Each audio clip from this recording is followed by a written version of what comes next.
Hello everyone, আজ আমি বানাবো কুলের আচার। এই প্রথমবার আমি কুলের আচার করব। তো 5-6 দিন আগে এই কুলটাকে আমি রোদে দিয়েছি এবং দেখো এই কুলটা আমার সম্পূর্ণভাবে কিন্তু শুকনো হয়ে গেছে। দেখতেই পাচ্ছ প্রত্যেকটা কুল কিন্তু চুপসে গেছে এবং প্রত্যেকটা কুল এইভাবেই শুকনো করতে হবে। আচারের জন্য এরকম কুলেই উপযোগী। তো দেখো আমার এখন কুলটা পুরো সম্পূর্ণ শুকনো হয়ে গেছে। তো চলো আজকে বানাবো কুলের আচার। তো এই ভিডিওটা আমার একটু লং হবে, কারণ প্রথম থেকে আমি কুলের আচারটা কিভাবে বানিয়েছি দেখাবো, ওই জন্য একটু বড় হয়েছে ভিডিওটা। তো দেখতে থাকো। সবার প্রথমে আমি কড়াইয়ে গরম জল করতে দিয়েছি।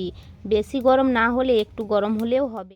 কুলটাকে আমি গরম জলের মধ্যে 5-6 মিনিট জলে ভিজিয়ে রেখে দেব। এরপর গরম জলে গুড়টাকে একটুকু ফুটিয়ে নেব। গুড় জলটাকে স্টিলের ছাঁকুনিতে ছেঁকে নেব। তো এখানে দেখো কুলের আচার করার জন্য যে যে উপকরণগুলো লাগবে সেগুলো হলো গোটা জিরে, 5 ফোড়ন, গোটা মৌরি, গোটা ধনে, আর দারুচিনি, কালো সর্ষে, তেজপাতা এবং শুকনো লঙ্কা এবং হলুদ, নুন আর হলো সর্ষের তেল। সবসময় কিন্তু আচারের জন্য সর্ষের তেল ব্যবহার করবে। তো এবার এগুলোকে আমি গরম কড়াইয়ের মধ্যে এক একটা করে গরম করে নিই। গরম কড়াইয়ের মধ্যে প্রথমে দিয়ে দেবো শুকনো লঙ্কা। এটাকে প্রথমে একটু গরম করে রেখে দেবো। এবার দিব 5 ফোড়ন, তারপর দিয়ে দেবো গোটা জিরে, তারপরে দিয়ে দেবো মৌরি, তারপরে দিয়ে দেবো গোটা ধনে, দিয়ে দেবো দারুচিনি। এবার সব মশলাগুলোকে কড়াইয়ের মধ্যে গরম করে নেব। এবার এই মশলাগুলোকে আমি শিলের মধ্যে পিষে নেব। তোমরা চাইলে মিক্সিতেও গুঁড়ো করতে পারো। মশলাগুলোকে এমনভাবে গুঁড়ো করব যেমন আধ ভাঙা হয়ে থাকে। কেন বলো তো? যখন আচার খাবে তখন ওটা মুখের মধ্যে যখনই মশলাটা লাগবে তখন খুব ভালো লাগবে। ওই জন্য আচারের জন্য আধ ভাঙা মশলাই একটু ভালো। লঙ্কাটাও গুঁড়ো করে নেব। তোমরা দেখতেই পাচ্ছ আমি যে কুলটা গরম জলের মধ্যে 5-7 মিনিট ভিজিয়ে রেখেছিলাম, সেটা কিন্তু আমার রেডি হয়ে গেছে। এবার এখান থেকে আমি একটা একটা কুল এখানে রাখবো এবং প্রত্যেকটা কুল একটু করে আমি ফাটিয়ে নেব, তার কারণ সহজে যাতে নুন এর মধ্যে ঢুকে। এর মধ্যে দিয়ে দিয়েছি সরষের তেল।